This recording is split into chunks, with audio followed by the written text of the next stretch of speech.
오늘은 성령의 역사라는 제목으로 함께 말씀을 나누려고 합니다. 성령이라는 단어 자체가 사실은 이게 우리에게는 익숙한 단어는 아니에요. 왜냐하면 원래 성령의 역사라는 그 말 자체는 영적인 언어기 때문에 이것은 여러분이 좀 말씀을 통해서만 확인할 수 있는 그런 단어다 이렇게 볼 수 있습니다. 우리가 이제 성부, 성자, 성령 이런 단어를 여러분 그 명칭을 많이 들었을 겁니다. 성부는 하나님을 나타내는 거고요. 성자는 예수님을 나타내는 거죠. 그럼 성령은 뭡니까? 이렇게 하면 말하기가 되게 애매해져요.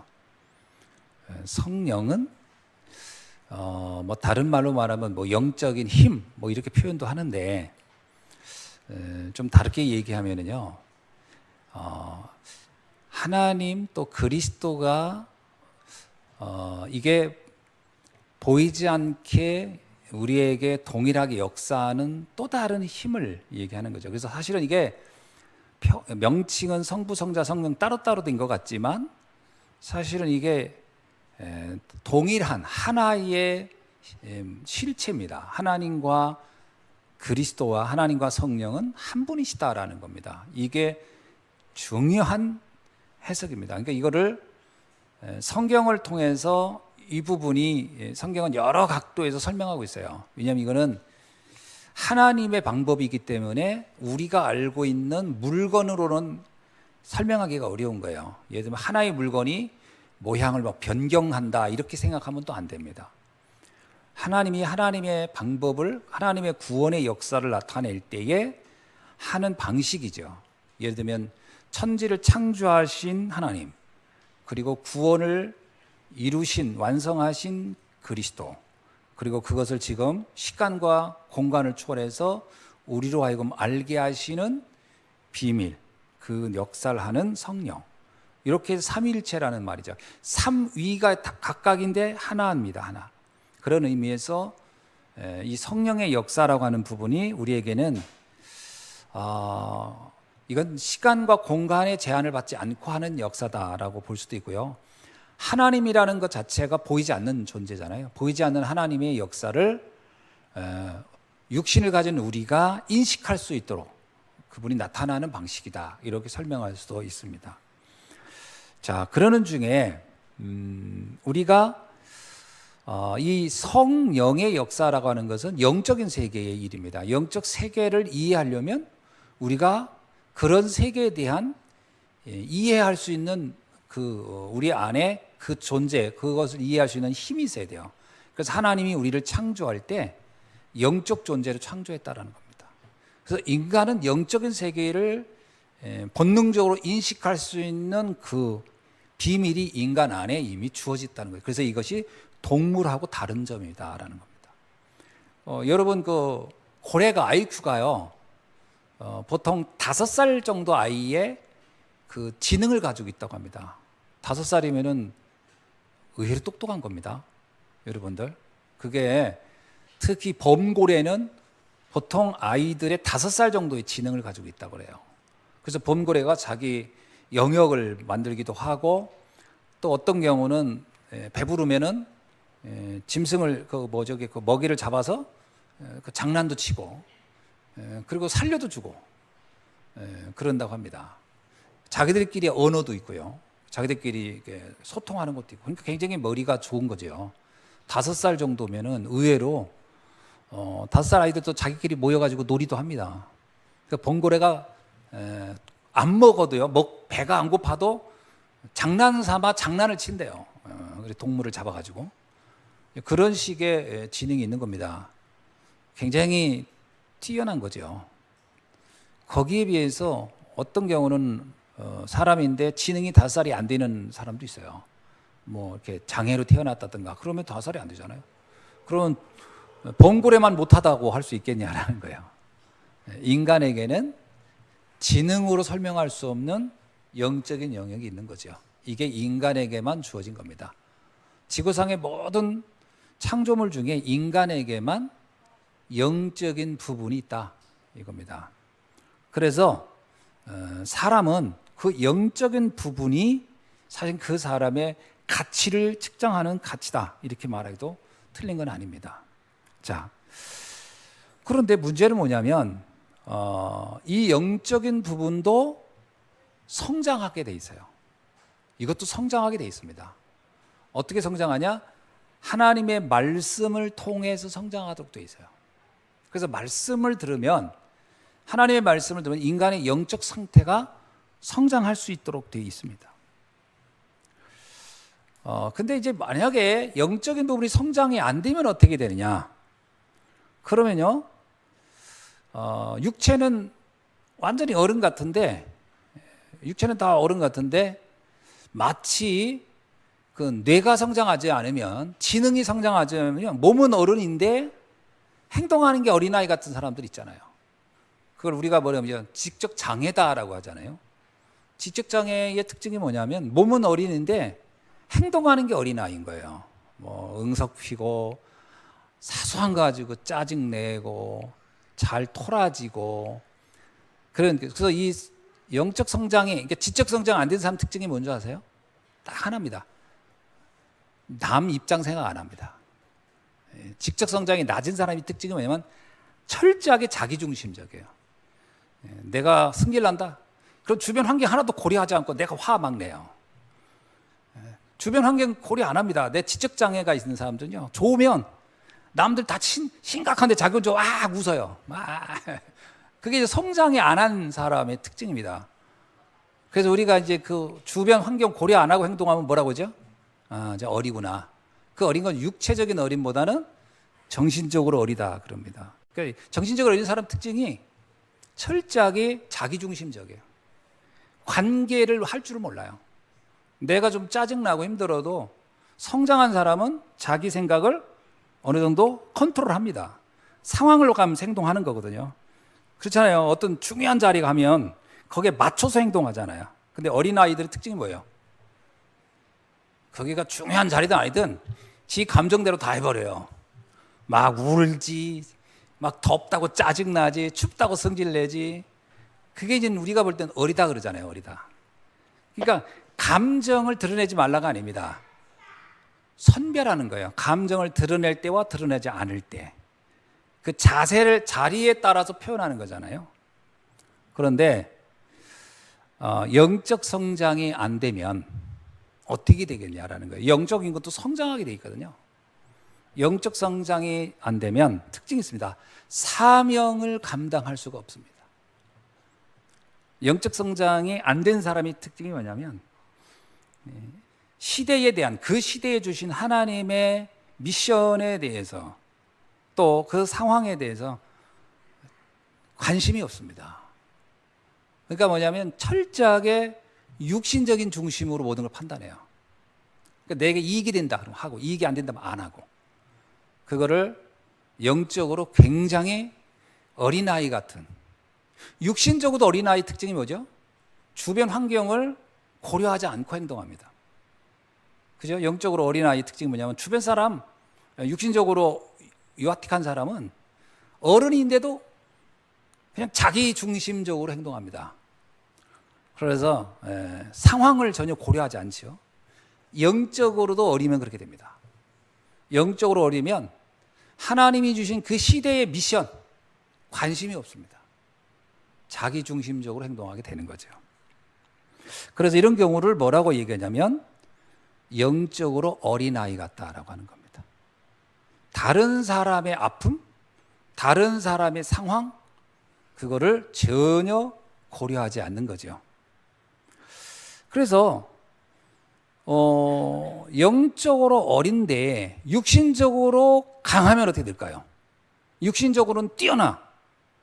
근데 영적으로는 아주 유아틱할 수 있어요.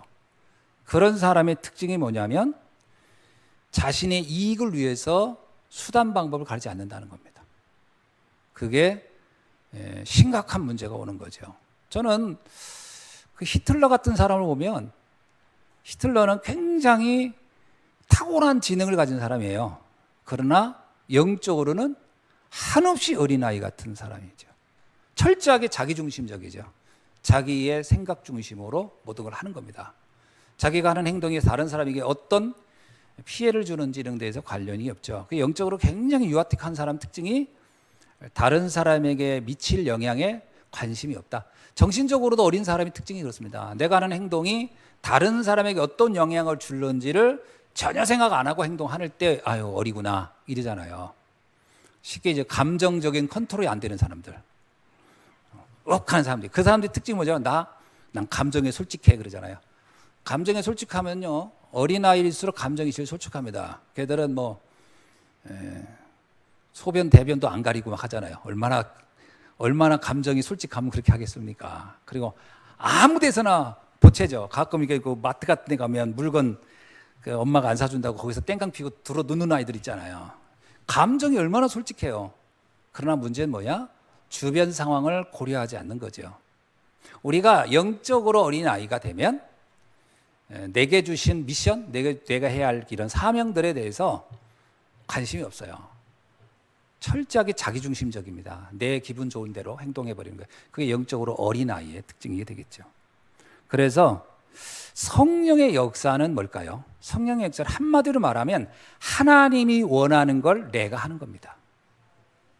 성령의 역사는 뭐냐면 하나님의 뜻을 내 개인의 감정이나 컨디션이나 상태가 중요한 게 아니에요. 하나님의 뜻을 위하여 헌신하는 거예요. 그러니까 뭐예요? 순교도 할 수 있는 거예요. 나는 개인의 육신은 죽는 게 되게 고통스럽고 무섭죠. 그럼 하나님이 원한다. 그러면 나는 순교의 자리도 가는 거예요. 그래서 12 사도들이 거의 다 순교한 겁니다. 그들은 영적으로 성장한 사람들이에요. 중간에 자기한테 좀 피해가 온다고 해서 배신하는 사람들 있잖아요. 충분히 인간적으로 이해가 되죠. 근데 영적으로는 어린아이의 상태를 넘어서지 못한 거예요. 나 중심으로 한동안. 근데 영적으로 성장한다라는 얘기는 뭐야? 하나님의 뜻을 위하여 때로는 나의 육신적인 어떤 컨디션이나 상태나 이런 것들을 희생할 수 있을 때 우리 이것을 영적으로 성장한 사람이다. 이렇게 말하는 거죠. 그래서 성령의 역사는 뭘까요? 하나님의 뜻을 위하여 내가 거기에 나를 맞추는 겁니다. 신앙의 어린아이 특징은 뭐냐면 나의 컨디션에 교회나 성경이나 하나님 말씀을 맞추는 사람이에요. 그러니까 내가 기준이고 네가 나를 맞춰줘야 해요. 그러면서 그래서 나는 원래 솔직한 사람이야. 난 감정 표현 다 해. 그럼 네가 나를 맞춰. 이거는 어린아이예요. 집에서 어린아이의 특징이 뭐예요? 어린아이의 특징은 보채는 겁니다. 상황에 고려하지 않고 보채요. 그럼 나를 맞춰달라 이렇게 얘기하잖아요. 그럼 하나님의 뜻을 가지고 성장한 사람은 뭐예요?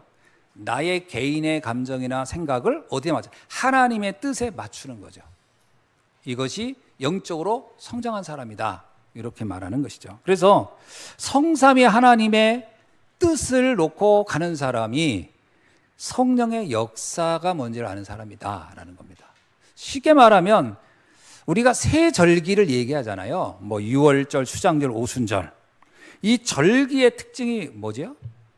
절기의 특징이 전부 다 하나님의 계획, 하나님의 계획을 놓고 주신 절기예요. 그럼 나를 거기에 맞추는 거예요. 근데 신앙이 어린아이일수록 어떻을까요? 하나님을 나한테 맞추려는 거예요. 기준이 나고 말씀을 나한테 맞추려는 거예요. 그럼 하나님의 뜻이 정확하면 내가 거기에 맞추는 거죠. 하나님의 뜻이라면 때로는 순교의 자리에도 가는 거죠. 그죠? 하나님의 뜻이 맞다면 때로는 내가 극도의 그 십자가의 길을 간다는 것도 사실은 어떤 면에서는 그 희생한다가 아닙니다. 하나님의 뜻에 나를 맞춘다라는 의미죠. 그래서 이때 하나님은 하나님의 영원한 역사를 이루어 간다라고 하는 것이죠. 그래서 성령이 특별히 하는 일은 어떤 것이냐? 이것은 하나님의 뜻을 이루어가는 길이다라고 하는 거예요. 성령의 역사, 이것은 하나님의 뜻을 이루어가는 역사입니다. 그 중에 가장 중요한 것이 영혼을 살리는 것이죠. 그리고 세상을 구원하는 일입니다. 그래서 하나님의 뜻에 나를 맞추는 거예요. 근데 많은 신앙이 어린 사람일수록 하나님의 말씀을 나한테 맞추려고 하는 거죠. 내가 하나님 말씀에 맞추는 게 아니라 하나님을 나한테 맞추려는 거죠. 이렇게 되면 신앙이 어린 사람이다, 이렇게 표현하죠. 집에서도 그렇잖아요. 집의 분위기를 딱 봐가지고 좀 성장한 사람은 오늘 분위기가 이러니까 내가 좀 조심해야지, 이런 게 있잖아요. 오늘 집안 분위기가, 엄마 아빠가 분위기가 약간 분위기가 조금 저기압이네. 그러면 내가 그거는 아이는 성장한 아이예요. 근데 아이가 어리면 어때요?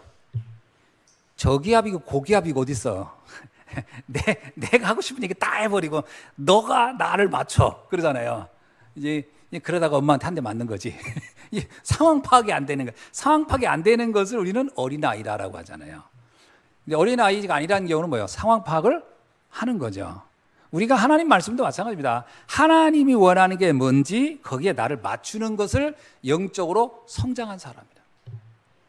믿음이 약한 사람은 어때요? 내가 하고 싶은 대로 다 하고 하나님이 나를 맞춰주세요. 이렇게 된 거예요. 네가 나를 맞춰라. 이건 믿음이요. 그래서 나이가 어릴수록 부모가 그 아이 맞춰주기가 어때요? 나이가 어리면 부모가 아이를 맞춰줍니다. 그렇죠? 근데 아이가 성장하면 어떻게 해요? 아이가 부모를 맞춰가죠. 역전이 되는 거예요. 그게 정상인 겁니다. 그러니까 우리가 신앙이 약하다, 어리다 할 때는 하나님이 나를 맞추죠. 나를 위해서 기다려주시기도 하고 뭐 그러죠. 그러나 내 믿음이 성장하면 내가 하나님의 뜻을 보면 내가 때로는 참고 인내하면서 그 길을 가는 거죠. 자, 그래서 성령이 특별히 하는 일은 뭘까요? 그래서 하나님의 뜻을 우리에게 알려주는 겁니다. 우리가 무엇을 해야 하는지. 가장 핵심적인 게 뭘까요? 영혼을 살리는 겁니다. 영혼을 살리는 일이 하나님의 하실 최고의 목적이에요. 그래서 말씀을 들으면서 성장한 사람은 뭐죠? 내가 무엇을 하면 되겠구나, 이렇게 생각하는 믿음이 성장한 사람이고요. 교회가 나를 왜 좀 해줘야지, 그러면 아직 믿음이 어리다, 이렇게 얘기하죠. 그러니까 어린아이의 특징이 뭐예요? 부모가 나를 맞춰달라는 거고, 성장한 사람 내가 부모의 상태를 맞춰가는 거잖아요. 이게 이제 어떤 성장이 되면 이게 역전이 돼야 되는 거죠. 근데 끝까지 우리가 늘 봐야 되는 게 하나님의 뜻이 뭔가, 이거를 보는 것이 우리의 성장하는 신앙인 줄로 믿습니다. 하나님의 뜻이 뭘까? 그거를 위해서 내가 어떻게 인도받으면 될 것인가? 하나님의 뜻이 뭘까요? 하나님의 뜻은 정해져 있습니다. 영혼을 살리는 데 있는 거예요. 여기에 우리가 참여하고 거기에 내가 순종하는 거죠. 하나님이 원하는 생명 살리는 일에 내가 참여하는 거예요. 그것이 때로는 물질적인 헌신일 수도 있고요. 어떤 경우는 나의 재능을 드리는 경우도 있고요. 그 경우 뭐냐면 철저하게 하나님의 뜻을 위한 나의 헌신의 과정입니다. 이게 가능한 이유는 뭐냐면 하나님이 나에게 주신 그 구원의 축복이 큰 것만큼 깨달을 때, 하나님 내게 주신 그 은혜가 큰 것을 깨달을 때 나는 하나님을 위하여 헌신하는 쪽으로 가게 돼 있는 거죠. 근데 믿음이 성장하지 않은 사람은 뭐죠? 늘 상대가 나를 맞춰줘야 되는 거죠. 집에도 어린아이들이 성장하지 않은 아이는 어떨까요? 부모가 아이를 끝까지 맞춰주는 거예요. 제가 아는 우리 어느 목사님이라고 얘기할 수는 없는데, 그 목사님의 자녀가 나이가 지금 20 중반에 갔어요. 근데 그 아이는 어린아이거든요, 아직. 그러니까 나이가 20 중반이 넘어갔는데도 그 목사님은 그 아이를 늘 맞춰줘요. 그 아이가 원하는 거, 하기를 원하는 거, 걔가 먹고 싶은 거. 얼마 전에도 걔가 아이스크림, 갑자기 밤에 아이스크림 먹고 싶다. 그러면은 안 돼. 이렇게 설명이 안 돼요. 너무 어리니까. 먹고 싶다는 거예요. 그럼 밤에 아이스크림 사러 가는 거예요. 그 아이가 어리기 때문에 그렇습니다. 몸은 20대가 넘었는데 생각이 어리잖아요. 그럼 내가 그 아이를 맞춰주는 거예요. 그러나 성장하면 어때요? 성장하면 내가 맞추는 게 아니라 그쪽이 나를 맞춰주는 거죠. 그러니까 우리가 하나님 앞에 이거 달라 저거 달라 이렇게 하는 건 믿음이 어리다는 의미고, 하나님의 뜻에 나를 맞추는 것은 내가 그만큼 영적으로 성장해 가고 있는 것이다. 그래서 믿음이 성장한 사람의 기도는 뭐예요? 하나님의 뜻이 무엇인가요? 라고 묻는 거죠. 믿음이 성장하지 않은 사람의 특징은 뭐예요? 하나님 나 이거 주세요 저거 주세요 하는 거죠. 기도가 바뀌어야 됩니다. 믿음이 성장하면 기도가 바뀌어요. 하나님의 뜻이 뭔가? 하나님이 정말 이 시간표에 이 교회를, 우리 교회를 통해서 이 현장을 통해서 하나님이 원하는 게 뭔가? 그게 우리가 믿음이 성장해 간다라는 거죠.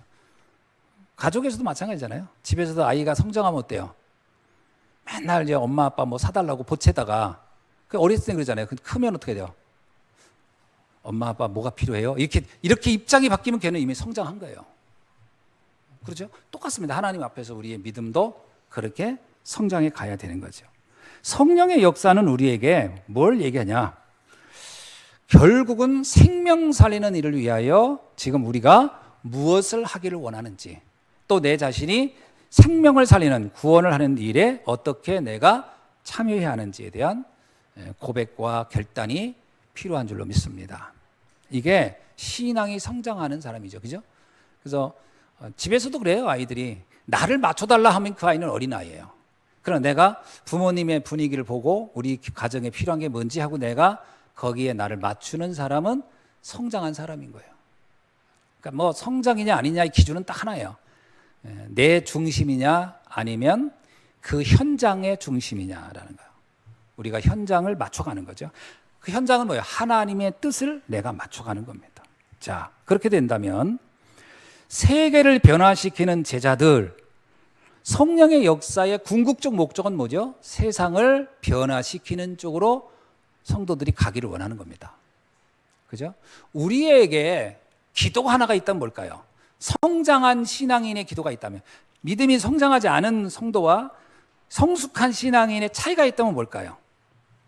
어떤 게 다를까요? 성숙하지 않은 성당은 어린아이로 보면 딱 좋습니다. 어린아이는 상황과 상관없이 나를 맞춰달라고 합니다. 그건 어린아이입니다. 그죠? 나의 입장을 맞춰달라 할 때는 어린아이 같은 거고, 성장한 사람은 어때요? 내 입장이 아니라 그 환경의 필요를 내가 어떻게든지 맞추려고 할 때는 성장한 것이 된다, 이런 얘기입니다. 자, 똑같습니다.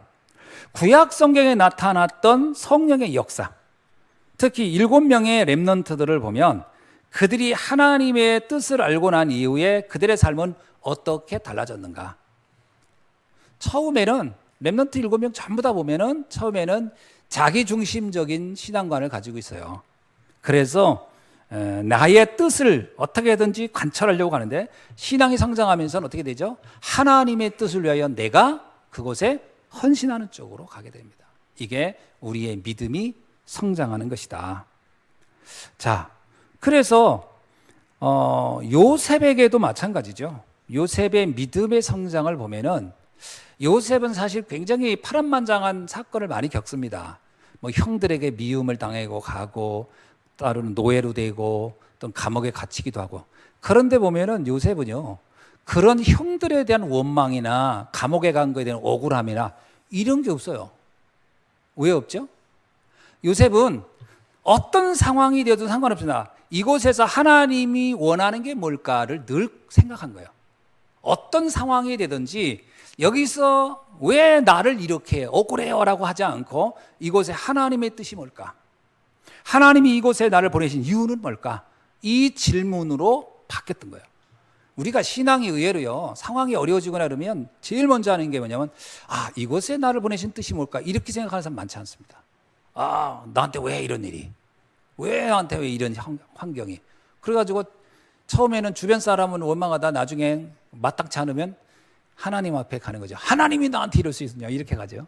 이게 믿음이 어린아이의 특징이 나 중심으로 보기 때문에 그럽니다. 근데 하나님의 입장에서 보면은 내가 노예로 가야 할 상황인 거예요. 그래야 세계복음을 할 수 있으니까. 내가 뭐 어머니하고 아버지하고 맨날 목동일만 하게 가지고는 세계 살릴 수가 없어. 그러니까 애굽이라는 그때 최강대국에 나를 보내는 거예요. 그러니까 가는 과정이 노예로 끌려갔지만 요셉은 뭐라고 생각했죠? 이건 하나님의 놀라운 계획이다. 이게 영적으로 성장하는 사람은 어떻게 이해했을까요? 상처받죠. 내가 노예로 가는구나. 그 상처가 이제 마음속에 겹겹이 쌓이면 어떻게 해요? 세상을 원망하다가 에라 모르겠다, 이판사판이다 그러면서 나중에 힘 키워서 내 형들을 복수해야지, 이렇게 나갈 수도 있거든요. 요셉은 그렇게 보지 않았어요. 하나님이 내게 보내신 이유가 있구나. 모세도 마찬가지죠. 모세가 80년간 광야에서 있었습니다. 사실 모세도 어찌 보면은요, 80년간 광야에 있으면서 그가 거기에서 사실은 가장 중요한 모세오경을 거의 대부분 거기서 쓰고 있었습니다. 썼던 것을 알 수 있죠. 다시 말하면 하나님이 나를 보내신 이유가 뭘까? 여기에 나를 보내신 이유가 뭘까? 억울하다고 생각 안 했어요.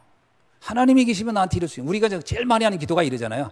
하나님이 계시면 나한테 이룰 수가 있냐고. 이제 이렇게 하는 기도 참 많죠. 의외로 모세는 그렇게 하지 않고 여기에 하나님의 뜻이 뭘까? 질문을 한 거죠. 여기서 하나님이 세계를 살리라는 계획을 가지고 있구나. 이걸 깨달은 거죠. 뭐 사무엘도 마찬가지죠. 사무엘도 젖을 떼자마자 제일 먼저 한 게 어디예요? 엘리 제사장 집에서 자랐어요. 여러분, 우리 애들 태어나서 제일 먼저 젖 떼자마자 남의 집 보내보세요. 애들이 어떻게 크나 상상을 해보세요. 근데 사무엘은 뭐라고 하냐면 여기서 하나님의 계획이 뭘까? 그리고 나는 한나가 참 위대해요. 절기 때 가가지고 아들을 만날 거 아닙니까? 만나가지고 우리 아들 잘 지냈냐, 어떻게 컸냐, 어떻게 밥은 제대로 먹냐, 엘리 제사장이 너는 잘 챙겨주냐, 이런 인간적인 거 질문하지 않았어요. 제가 보기엔 그래요. 그렇게 질문했으면 사무엘은 굉장히 응석장이가 됐을 거예요. 사무엘은 거기서 뭐냐, 하나님의 뜻을 분별하는 선지자가 되잖아요. 제가 봤을 때 그랬을 것 같아요. 가서 제일 먼저 이 한나가 물어왔을 때 너는 여기서 하나님의 계획이 뭐라고 생각하냐, 이런 질문을 하지 않았을까요? 너를 왜 이곳에 보냈다고 생각하냐, 하나님이 너와 함께 하기를 원하는 게 뭐겠느냐, 저는 이런 질문을 했을 것 같아요. 질문이 중요합니다. 그죠? 어떤 질문을 하느냐. 근데 우리가 질문이요, 잘못하면 아이를 굉장히 영적으로 어린아이처럼 만들 수 있고요, 질문을 잘하면 아이를 굉장히 성숙한 아이로 만들 수 있어요. 질문을 잘해야 돼요. 인간적인 입장을 가지고 접근하면 성장하지 않아요. 하나님의 계획을 가지고 접근해야 아이가 성장합니다. 그건 분명해요. 그래서 인간적으로 보면 안타깝지. 뭐 여러분이 한나 입장이 돼도 안타깝지 않겠어요? 그렇게 자녀가 여러 중에 하나, 자녀가 10명이도 그저 하나를 보내도 가슴 아픈 판인데 딱 하나 얻은 아이를 보냈는데요, 하나님과 약속했다고 해서. 그러나 한나가 사무엘을 키우는 과정을 보면은 철저하게 하나님 중심으로 하나님이 너를 향해서 하실 계획이 뭔지를 찾도록 해준 게 아니겠나. 그래서 우리가 사실은 성경을 통해서 자녀 교육의 과정들을 잘 볼 필요가 있다. 잘못하면 자녀들을 너무 인간적으로만 키울 수도 있거든요. 그게 굉장히 인간적으로는 좋을 수 있으나 영적으로는 절대 성장할 수 없다. 하나님의 뜻이 뭔가를 찾아주는 것이 굉장히 중요하다, 이런 얘기죠. 뭐 다윗은 어떻습니까? 다윗은 청소년 때 전 2세가 다윗을 그 전쟁터에 보내가지고 징표를 받아오라, 이걸 하나를 봐도요, 이게 전쟁에 가서 죽을 수도 있는 건데 왜 징표를 받아오라고 그랬을까? 이유는 뭘까요? 가서 하나님이 정말 원하는 게 뭔지를 보고 오라, 이런 걸 성장시키는 거죠. 이게 성령의 역사. 구약시대에 나타났던 7명의 렘넌트를 보면은 우리가 뭘 알 수 있느냐면 정말 하나님이 이 시대에 하나님이 하시려고 하는 것이 무엇인가를 보여주고 있는 것이다. 지금도 똑같습니다. 하나님은 지금 이 시대에 우리에게 뭘 말씀하고 있을까요? 세계 복음화, 세계를 살리고자 하는 하나님의 절대적인 계획을 놓고 우리를 지금 이곳에 부르신 줄로 믿습니다. 자, 신약 성경, 신약 시대에 와서는 어떻습니까? 이건 구약 시대에 있는 그 렘넌트들이라면 신약 성경에서는 성령이 우리 안에 어떻게 역사하는지, 사실은 이 성령의 역사라고 하는 것은 정확히 말하면 하나님의 뜻을 알리는 방법이거든요. 그죠? 성령의 역사, 이건 하나님의 뜻을 알리는 방법이에요. 어떻게 해요? 사람을 통하여. 그래서 가장 중요한 게 뭐냐면 성령께서 지금 내 안에 영으로, 이것에 대한 확신이 있어야 됩니다. 내가 예수가 그리스도로 믿어졌다면 내 안에는 누가 계시다고요? 성령께서 내주한다는 것을 확신해야 돼요. 이것이 믿음이 없는 분들이 많더라고요. 예수가 그리스도라고 믿어진 것까지는 했는데 성령이 나와 함께 하는지 안 하는지 그걸 잘 모르겠다는 분들이 있더라고요. 성령이 함께 한다는 이유는 뭔지 아세요? 복음이 이해됐다는 겁니다. 복음이 이해됐다는 것 자체가 성령의 역사가 아니고선 예수가 그리스도라고 고백할 수 없다 그랬거든요. 내가 그리스도가 이해됐다는 얘기는 성령이 내 안에 계신다라는 거죠. 그 다음에 성령이 역사한다는 건 어떻게 할까요? 성령이 역사한다는 걸 아는 것은 말씀의 뜻을, 말씀의 의도를 파악하는 겁니다. 하나님의 말씀이 무엇을 의도하는지. 여러분이 성경 말씀을 읽어보면서 뭘 느껴요? 성경 말씀이 그냥 2000년 전에 있는 그냥 사문화된 글, 그냥 뭐 이렇게 글로만에 보여진다면 나는 지금 성령 인도를 받지 못하는 겁니다. 성령 인도는 시간과 공간을 초월하여 지금 나에게 하나님의 음성이 들려져야 돼요. 말씀을 통해서. 아, 하나님이 이걸 원하는구나. 그게 뭘까요? 나를 통해서 복음을 누리기를 원하고 복음이 증거되기를 원한다는 거예요. 그래서 사실은요, 말씀을 알면 알수록 고백해야 될 게 있어요. 뭐죠? 내가 이 복음을 전달할 사람으로 하나님 나를 택했구나. 이게 깨달아져야 돼요. 근데 어떤 분들이 더라고 예수 믿어 너무 좋아요. 근데 복음 전하는 거에 대한 마음이 없어.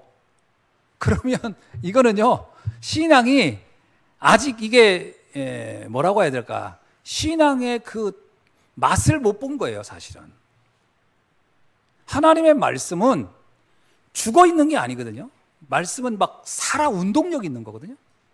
그래서 어떻게 살아오느냐? 내 가슴을 하나님은 내 가슴을 요동치는 겁니다. 어떻게 이 복음을 전할 수 있도록. 이 전할 수 있는 사람으로 되기를 원하는 거예요. 이게 신앙생활을 아주 정상적으로 하는, 그러니까 특별히 하는 사람이 아니고요. 정상적으로 하는 사람이다.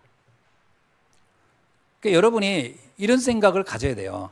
내가 만나는 모든 사람을 만날 때 우리는 일반적인 대화할 수 있어요. 뭐 어떻게 잘 지내십니까? 뭐 먹고 있어요? 요즘 어떠세요? 뭐 하는 장사는 어떻습니까? 이건 얘기할 수 있어요. 그러나 내 안에 고동치는 게 있어야 돼요. 나만 듣고 있는 소리가 있어야 돼요. 그게 뭐죠? 이 사람에게 복음을 언제쯤 전할까? 이 사람에게 복음이 하나님은 어떻게 증거되기를 원할까? 이 생각이 끊이지 않아야 돼요. 그게 내 영이 살아있는 사람이에요. 근데 어떤 사람은 신앙생활 하는데도 누구를 만나든 뭐한 사람 복음 전할까 생각 자체가 없어. 아무 생각이 없어. 아무 생각. 시간 밥 먹고 놀고 뭐 하다. 그리고 잘 지내고 헤어져. 그리고 아무런 영적인 부담이 없어요. 그러면 뭐라고 표현할까요? 그거를 어떻게 설명하면 될까요? 성령께서 지금 나를 필요로 하지 않는다라고도 볼 수 있어요. 내가 너무, 여러분, 우리가 나이가 너무 어린애한테는 뭘 요구하기가 쉽지 않아요. 그죠? 너무 어린아이한테 뭘 요구 못 하잖아요. 어린아이한테 야, 너 가서 저기 밭 좀 가로 이런 말 못 하잖아요. 4살, 5살짜리한테 가서 야, 가서 고기 좀 잡아와 이런 얘기 못 하잖아요. 너무 어린아이한테 미션이 주어질 수가 없어요. 근데 장성한 사람에게는 미션이 주어지는 게 정상이죠. 가서 일 좀 해 라든가 뭐 고기 좀 잡아와 미션이 주어지잖아요. 내가 복음 안에 있고 말씀이 정말 나를 터치하면 나도 모르게 하나님이 나에 대한 거룩한 부담을 주신다는 걸 깨달아야 돼요. 복음 전하는 게 당연한 겁니다, 사실. 그래서 사람을 만나면 이렇게 다 얘기할 수 있어요. 겉으로 뭐 어떻게 지냈냐, 뭐 먹었냐, 요즘 어떻게 지내냐 다 얘기해. 그러나 내 마음속에 반드시 이게 움직이고 있는, 내면에 움직이고 있는 아주 이렇게 용암처럼 끓고 있는 게 있어야 돼요. 이 사람에게 언제 복음을 전할까? 이 사람에게 정말 복음이 언제 필요할까? 이게 있어야 돼요. 그 사람이 영적으로 살아있는 사람이에요. 그리고 영적으로 성숙한 사람이에요. 영적으로 너무 어린아이는 뭔지 아세요? 여러분 집에 어린아이는 엄마 아빠가 밥을 먹든 안 먹든, 오늘 굶주렸든 안 굶주렸든, 내가 세 끼를 못 먹고 왔든, 3살짜리 4살짜리 애가 어머니 배고프시죠? 밥 좀 드세요. 이런 얘기를 해요, 안 해요? 안 합니다. 본인의 배고픈 얘기만 하지. 다시 말하면 내가 너무 영적으로 어리면 현장의 사람들에게 복음이 필요하다라고 하는 생각 자체를 하지 못해요. 신앙이 어린아이의 특징입니다. 신앙이 어린 거예요. 그러나 장성한 사람은 어때요? 주변 사람의 필요를 체크합니다. 아, 이 사람에게 지금 식사 밥을 좀 필요하구나. 이 사람은 밥을 먹고 싶어 하는구나. 이 사람은 좀 쉬고 싶어 하는구나. 여러분, 어른들이 되면 눈치가 있다고 하잖아요. 눈치가 있잖아요. 아, 이 사람은 좀 쉬고 싶어 하는가 보다. 그럼 조용히 해줘야지. 잠을 자고 싶어 하는가 보다. 뭐 이렇게 오늘은 좀 더 맛있는 걸 먹고 싶어 하는 거 알잖아요. 성장한 사람은 주변 사람의 상황을 알 수 있는 거예요. 영적으로도 마찬가지입니다. 내 믿음이 성장한 사람은 현장에 있는 사람이 뭘 필요로 하는지가 보인다는 거예요. 가장 중요한 건 복음의 필요를 본다는 거예요. 그 생명이 들어가야 비로소 그 사람은 살아납니다. 사람이 떡을 먹고 밥을 먹고 별걸 다 먹어도 영적인 것이 채워지지 않으면 인간은 영원히 허전한 거예요. 그래서 사람이 떡으로만 사는 것이 아니고 하나님의 말씀으로 사느니라, 이 말이 되게 중요한 거예요. 인간이 영적인 부분에 갈망이 있어요. 인간은 원래 태어나길 영적 존재로 태어났다니까요. 그래서 영적인 부분이 채워져야 그 사람이 비로소 만족이라는 것이 오는 거예요. 그걸 우리가 영적으로 안다면 그거를 하나님은 우리가 전달하기를 원하신다. 이거를 전도라고 하는 거예요. 쉽게 말하면. 자, 그래서 이것이 증거되면 어떻게 될까요? 내 입을 통하여 증거되면 전하는 나도 행복하지만 듣는 사람은 그것 때문에 만족을 하게 되는 거죠. 행복해져. 이거를 우리는 전도라 하고 세계복음화라고 하는 겁니다. 성령의 역사에 가장 중요한 단어를 쓰라 하면 전도와 세계복음화입니다.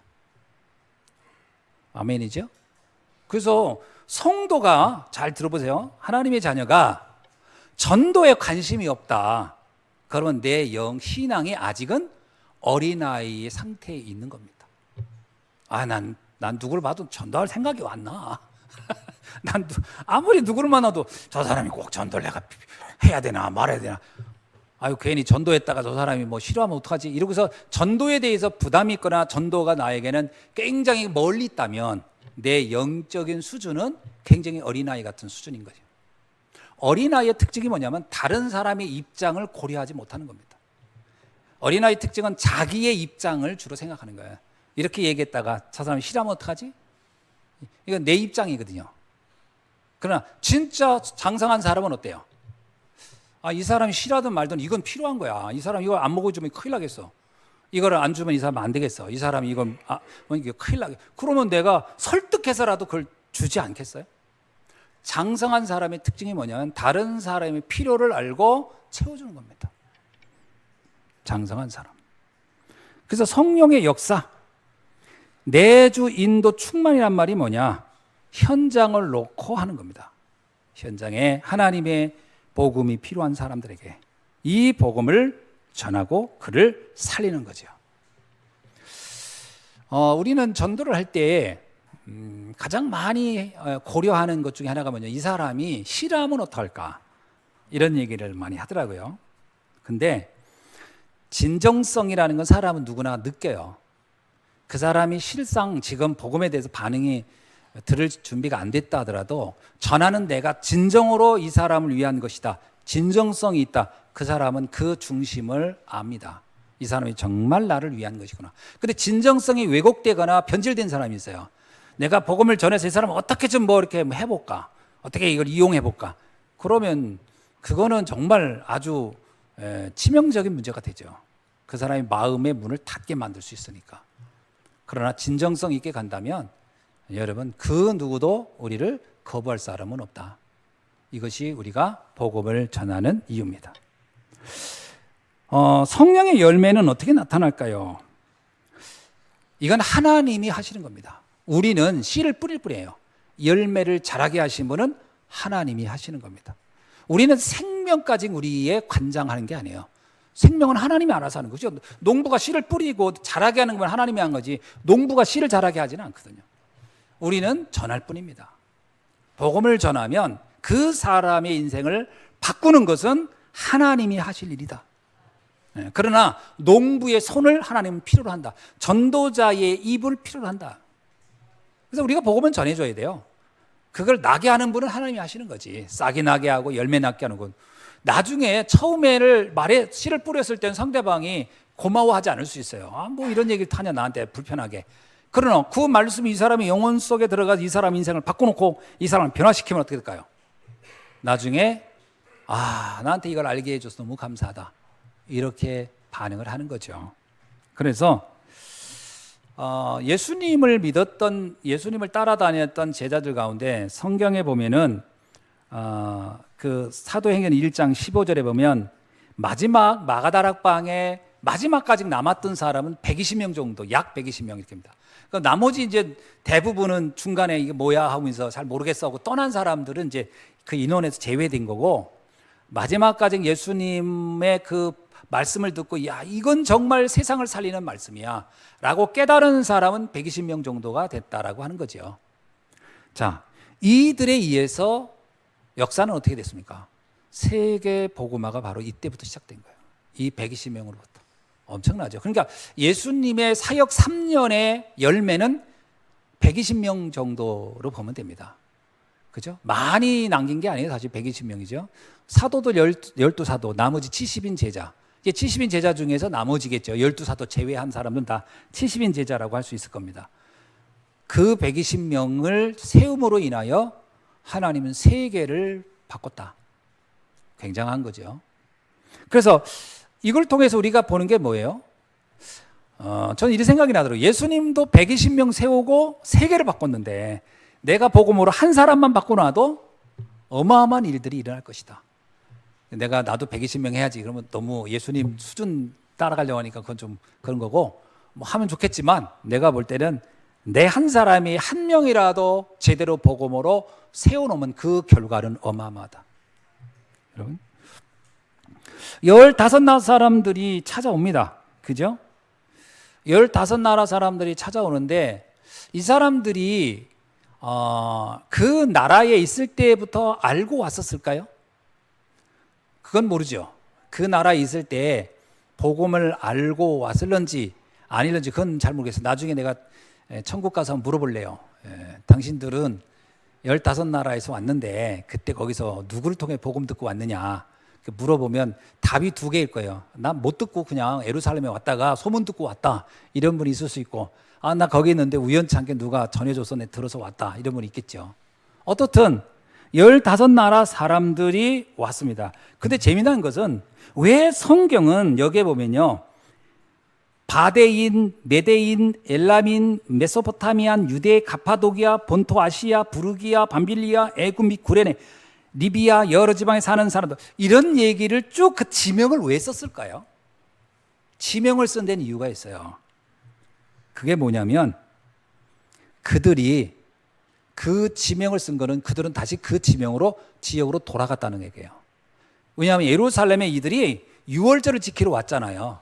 왔으니까 다시 돌아가는 거예요. 로마에서 온 사람들이 다시 가면, 로마에서 온 나그네 있죠. 그게 누구라겠죠? 브리스 아골라 부부라고 그랬잖아요. 근데 그게 브리스 아골라 부부일 수밖에 없다라고 하는 것이 벨하우젠이라는 신학자가 뭐라고 썼냐면, 벨하우젠이 이렇게 썼어요. 그 시대에 예루살렘에서 왔다가 로마로 간 사람들 중에 예루살렘에 와서 복음을 듣고 간 사람이 사실은 10명이 안 될 것이다. 10명이 안 될 거예요. 왜? 너무나 소수가 지금 복음 듣고 있었으니까. 벨하우젠 얘기야. 그럼 무슨 얘기냐면 브리스 아굴라는 바로 그 복음을 듣고 간 사람 중에 한 사람일 것이 분명하다. 굉장한 거죠. 그러니까 성경에 나와 있는 브리스 아굴라 같은 사람들은 다시 로마로 돌아갔다는 거예요. 예루살렘에 와서 복음을 듣고 돌아갔어요. 그들이 나중에 어떻게 해요? 다시? 놀라운 사실은요, 브리스 아굴라를 보면 다른 곳에 있었던 제자들의 모습을 상상할 수 있는데, 브리스 아굴라는 모든 재산을 다 빼앗겼어요. 로마가 다 뺏어버렸단 말이에요. 그리고 나서 그들은 빈털터리가 돼서 예루살렘에서 추방됩니다. 추방돼서 그들이 와서 정착한 곳이 어디다? 고린도란 말이에요. 근데 고린도에 와서 어떤 일을 합니까? 바울을 만났을 때 바울이 복음 그리스도 전하는 걸 알고 바울을 기쁜 마음으로 자기 집에 초청해서 자기 집에 거하게 하잖아요. 이걸 보면은 뭘 느끼는 거죠? 이미 이들은 그 복음을 듣는 날로부터 이들은 세계복음화라는 언약을 확실하게 붙잡았다. 놀라운 거죠. 그러니까 우리가요, 복음을 제대로 잡으면 반드시 나오는 열매가 뭐냐? 세계복음화 하고 싶은 마음이 들어야 돼요. 복음을 들었는데 난 전도하고 싶지 않아요. 난 세계복음화 관심 없어요 하면은 그 복음이 어떤 복음인지 점검해 봐야 돼요. 그 복음은 반드시 하나님이 우리에게 복음을 줄 땐 너 그거 잘 감싸가지고 그걸 항아리에다 잘 담아가지고 저 뒷등에다 묻어놔라. 이건 아니거든요. 그 복음을 모든 사람들한테 펼치라는 게 하나님 뜻이란 말이에요. 그러면 전하는 데 관심이 없다? 그러면 내가 받은 복음이 제대로 된 복음이 아닐 수도 있어요. 그죠? 자칫 잘못하면 나 하나를 잘 되기 위해서 복음을 받는다? 전 그거는 사실은 복음이 아니라고 봅니다. 나 하나 잘 된다라고 할 때 그것이 육신적인 성공이라든가 출세라면 이미 그것은 복음의 이름을 가장한 틀린 복음이라고 보죠. 복음은 그 한 사람 누군가를 잘 되게 하기 위한 목적이 아니고 세계를 살리기 위한 것이 복음의 목적이다. 그래서 복음은 증거되는 데 목적이 있습니다. 복음은 반드시 확산되는 것을 전제로 하고 있다. 그래서 복음 전하지 않는 복음은 복음이 이미 아니다. 그죠? 증거되지 않는 복음이 무슨 복음입니까? 아니, 소리가 전파되지 않는 소리가 소리입니까? 그잖아요. 누룩이 번지지 않는 누룩인가요? 아니, 누룩이라고 했는데 번지지가 않아. 그런 건 이미 누룩이 아니잖아요. 복음인데 안 전해져. 그러면 이미 복음이 아니지. 복음은 전해져야 되고 누룩은 확산돼야 되는 거죠. 그래서 우리가 진짜 복음을 가졌다. 그럼 이 복음은 증거되는 것이 정상인 겁니다. 로마서 6장 1절로 7절을 보면 여기 보면 중직자들이 나오죠. 이 중직자를 가지고 하나님은 세계 복음화를 펼쳐갑니다. 이제 사도행전 6장에 나온 이들이 최초의 중직자라고 쉽게 말할 수 있는 거죠. 뭐 성경에 보면 5절에 보니까 나오죠. 스데반, 빌립, 브루고로, 니가노루, 디몬, 바베나, 유대교에 입교한 안디옥 사람 니골라. 여기서 기억나는 사람 누가 있어요? 한번 다시 불러줄게요. 스데반 기억나요? 안 나요? 스데반 알죠? 빌립 기억나요? 누군지 알겠죠? 브루고로 처음 들어봐. 뭐 반지의 제왕에 나오는 사람 같잖아요. 브루고로. 또 하나 니가노로. 네가 나를 아냐야? 니가노로. 또 하나 디몬. 처음 들어보는 거잖아요. 또 하나 바베나. 처음 들어보죠. 바베나가 뭐야? 밥이나 하나. 유대계에 입교한 안디옥 사람 니골라는 나중에 니골라 당을 만들어서 도리어 교회를 혼란하게 한 사람이에요. 그러면 여기에서 7명의 인물 중에서 딱 떠오른 사람이 사실은 2명이에요. 누구죠? 스데반과 빌립. 7명 중에 5명은 사실은 제자로 부름을 받았지만 제가 보기에는 무너진 거예요. 인도 못 받은 거예요. 성경에 보면 다 제 길로 갔다 이렇게 나오잖아요. 다 제 길로 갔다. 딱 2사람만 인도를 받았어요. 이들이 역사에 이름을 남기게 됐죠. 자, 그렇다면 우리도 마찬가지죠. 세계에 교회가 많고 성도가 많은 것 같아도요. 사실은 오늘 사도행전 6장에 있는 것처럼요. 스데반과 빌립 같은 성도가 있는가 하면 그 이름도 처음 들어보는 이름이 있듯이 우리가 이 시대에도 마찬가지입니다. 하나님이 보시기에 진짜 끝까지 복음을 가지고 갈 제자가 있는가 하면 제자로 부름을 받았으나 중간에 이름도 없이 빛도 없이 사라지는 사람도 있을 수 있다. 그래서 우리가 끝까지 이 믿음 지키는 게 그만큼 축복된 것이다. 오늘 그 축복이 우리 여러분에게 있어지길 주의 여러분 축원합니다. 그 다음에 사도행전 11장 19절에 보니까 너무나도 중요하게 나오는 장면이 뭐냐면 안디옥 교회의 탄생입니다. 이거는 기독교 역사상 가장 중요한 전환이에요. 예루살렘 교회는 그때만 해도요. 예루살렘 교회는 세계복음화를 하는 교회가 아니었어요. 예루살렘 교회는 성도들이 모여서 그냥 은혜 받는 교회에 불과했단 말이에요. 그러나 세계 복음화를 하는 교회로 전환이 된 첫 번째 교회가 어디냐? 안디옥 교회예요. 안디옥 교회가 세워지면서 복음은 전 세계로 확산된 겁니다. 어떤 의미에서 우리가 복음의 빛을 진 교회다 그러면 예루살렘 교회보다는 안디옥 교회가 더 가까울 거라고 봅니다. 이 안디옥 교회를 통해서 세계 살리는 교회의 문이 열리기 시작했다. 그래서 우리 교회도 이런 응답을 받아야 할 줄로 믿습니다. 그리고 나서 드디어 안디옥 교회에서 이제 최초의 선교사들이 파송됩니다. 오늘 또 우리가 이 응답을 반드시 받아야 할 줄로 믿습니다. 말씀을 맺습니다.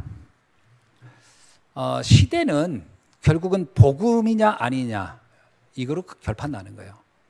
복음이 아닌 것은 화려하게 문화를 만들어낼 수 있고 문명을 발달할 수 있으나 그 안에 영적 문제를 감당하지 못해서 결국은 무너진다는 거죠. 이것이 복음이 없는 세계의 재앙인 것을 우리는 역사가 계속 반복해서 보여주고 있어요. 그래서 수많은 역사들을 보면 다 잠깐 화려했다가 무너지고 화려했다가 무너지고. 가장 중요한 비밀이 뭐냐? 바로 그 현장에서 복음을 전하는 그 비밀입니다. 복음만이 세상을 살려내기 때문에. 그래서 로마의 재앙을 막은 것은 복음이다. 로마의 황제가 막은 게 아니고 복음이 막았다라고 보여지고요. 로마는 그들이 세계로 이 복음을 증거한 것으로 그 역할은 다한 것이라고 볼 수 있어요. 자, 그렇다면 최고의 저주인 전쟁을 막는, 재앙을 막는 길은 딱 하나다. 복음을 증거하는 일이다. 저는 지금 북한 복음화라는 단어를 요즘 계속 쓰고 있어요. 우리나라는 전쟁이 멈춘 나라가 아닙니다. 그죠? 우리나라는 전쟁이 멈춘 나라가 아니고 전쟁이 사라진 나라가 아니고 잠깐 전쟁이 멈춘 나라예요. 그래서 이거를 휴전이라고 합니다. 휴전. 휴전 상태는 뭐예요? 전쟁을 쉬고 있는 거예요, 서로. 그래서 언제 또 싸울지 몰라요. 그래서 북한도 남한도 전쟁이 또 일어날 수 있기 때문에 서로 한 번 더 붙으면 반드시 이기겠다는 심정으로 무기를 어마어마하게 만들어내는 거예요. 북한에서는 재래식 무기로는 더 이상 안 되니까 뭘 만들죠? 핵무기를 만든 거예요. 재래식 무기로는 감당이 안 돼. 남한의 저 물량과 물질이 이걸 감당이 안 돼. 그러니까 우리는 득단의 조치를 취한다. 그래서 만든 게 핵무기란 말이에요. 그 핵무기 만들어 놓고 이제 우리는 또 핵무기를 못 만든다 하니까 우리는 물량으로 우리는 대응하겠다 해서 우리는 지금 무지하게 무기들을 많이 만들어내고 있는 겁니다. 여러분, 이러한 상황이 언제까지 지속될 것 같습니까? 사실은요, 가장 위험한 나라는 전 세계에서요, 우리나라입니다. 왠지 아세요? 한번 삐끗해 터지면 모아놓은 재물, 이 무기가 어마무시한 거예요. 미국도 지금 저기 우크라이나 전쟁하는데 우리나라 보고 무기 좀 대달라고 할 정도로 우리나라는 재래식 무기가 산을 이루고 있어요. 어마무시하게 많습니다. 그 무기는 만들면 다 뭐 하려는 거예요? 쓰는 거예요, 목적이. 다 쓴다는 거예요, 마지막까지. 그러면 이 조그만 나라가 이걸 다 써버리면 어떻게 되겠어요? 얼마나 많은 장애인들이 나올 것이며. 지금 벌써 여러분은 잘 뉴스에 대해서 모르는데 다른 지역을 보니까 우크라이나에서 다리 잘린 아이들이 그렇게 많은 거예요. 지뢰 같은 거에 아이들이. 그러니까 장애인이 지금 베트남도 한때 전쟁 끝나고 나서 장애인이 무지하게 많았잖아요. 그러니까 이게 재앙의 재앙. 우리는요 지금 서로 정면을 안 하고 있어서 더 무서운 거예요. 양쪽에 서로 죽이는 무기를 계속 창고마다 가득 세우고 있는 거예요. 뭐로 이거를 끝내야 되겠습니까? 방법이 없어요. 이 이념으로는 절대 안 돼요. 딱 하나예요. 복음이 스며들어가야 돼요. 복음 외에는 재앙을 막을 길이 없다. 이거는 확실하다고 좀 봅니다. 그래서 궁극적으로는요, 북한의 지도자들이 다 복음화되면 돼요. 다 김정은이가 예수 믿고 예배드리고 싶으세요. 어떤 일이 일어나겠나? 그런 거예요. 결국은 복음 외에는 이 재앙을 막을 길이 없다. 인류의 최고의 저주와 재앙을 막는 마지막 희망이 있다면 그것은 핵무기가 아닙니다. 그건 공멸하는 거고 복음밖에 없다. 특히 우리나라는 우리가 등잔 밑이 어둡다고 우리나라가 가장 위험한 상황이 지금 있는 거거든요. 우리나라 재래식 무기가 그러잖아요. 지금 우크라이나에서 지금까지 쓴 무기의 몇백 우리나라에 있는 거래요. 지금 우리나라는 이 재래식 무기를 10년을 써도 다 못 쓴대요. 얼마나 많이 모아놨는지. 무지막지하게 많은 거예요. 여러분 저기 그 직산에 가보세요. 그 직산 탄약고, 성안 탄약고. 누가 그러다 선양 탄약고가 엄청 넓잖아요. 그 탄약이 다 어디에 있냐면 땅 속에 있대요. 그 넓은 게 무기를 다 쟁여놓은 거래요. 전쟁 나면 그거 다 끄집어 쓴다고. 어마무시하게 많은 거예요. 누가 그러더라고요. 전쟁 나면 성안부터 타격 입는다고. 막 공격할 거 아니에요. 그 무기 없앤다고. 성안 옆에 있는 우리는 온전할 것 같아요. 그러니까 이게 어마무시한 거예요. 지금 우리나라가. 우리는 지금 엄청난 무기 위에 나라가 지금 있는 거예요. 북한이 그래가지고 계속 미사일 준비하는 건 뭐냐면 군인들 끌고 가지고는 인원도 안 되고 다 안 돼. 그러니까 멀리서 미사일 쏴서 타격하겠다는 건데 이게 더 무서운 거지. 사람이 안 보이는데 날라오는데 뭐. 이걸 어떻게 막겠습니까? 복음 외에는 길이 없어요. 아멘. 그러면 그냥 복음만이 답이에요. 그래서 우리가 북한 복음하는 이유도 그곳에 복음이 스며들어가기를 원하는 거죠. 어떻게든지 복음이 들어가서 사회를 바꿔야 되겠다라는 게 우리의 목적 아니겠습니까? 자, 그렇다면 성령의 역사 외에는 길이 없다. 제가 왜 오늘따라 이렇게 진지하게 얘기하느냐? 우리는 가장 위험한 나라에 살고 있는 거예요, 사실. 가장 평안하게 있지만 그래서 영적으로 긴장해야 됩니다. 깨어 있어야 돼요. 그 신앙생활을 우리는 정말 어떤 면에서 우리 다음 세대, 누가 어느 목사님 그러더라고요. 우리 후대가 장애인이 되지 않으려면 살아나도 다 장애인 될 거라는 거예요. 전쟁을 하면 살아나도 전쟁에 이겨도 후대들의 대부분 다 장애인이 될 거라는 거예요. 이 엄청난 무기 때문에 전쟁이 일어나지 않아야 돼요. 누가 막을까요? 복음 가진 우리가 막아야 됩니다. 그래서 여러분 이렇게 저녁 오후에 이렇게 피곤한데 안 졸고 똘망똘망한 눈으로 보는 거니까 희망이 보입니다. 시대의 재앙 막는 주역으로 성령의 역사를 이뤄가는 주인공이 되길 주의 이름으로 축원합니다. 기도하겠습니다. 하나님 감사합니다. 오늘 주신 말씀을 통하여 다시 한번 우리가 시대 재앙 막는 일에 쓰임 받을 수 있도록 역사하여 주옵소서. 멸망을 막는 복음의 능력을 누리게 하시고 이 복음 가지고 시대 재앙을 막아내는 일에 쓰임받는 전도자들이 되게 하옵소서. 감사드리며 그리스도이신 예수님의 이름으로 기도하옵나이다. 아멘.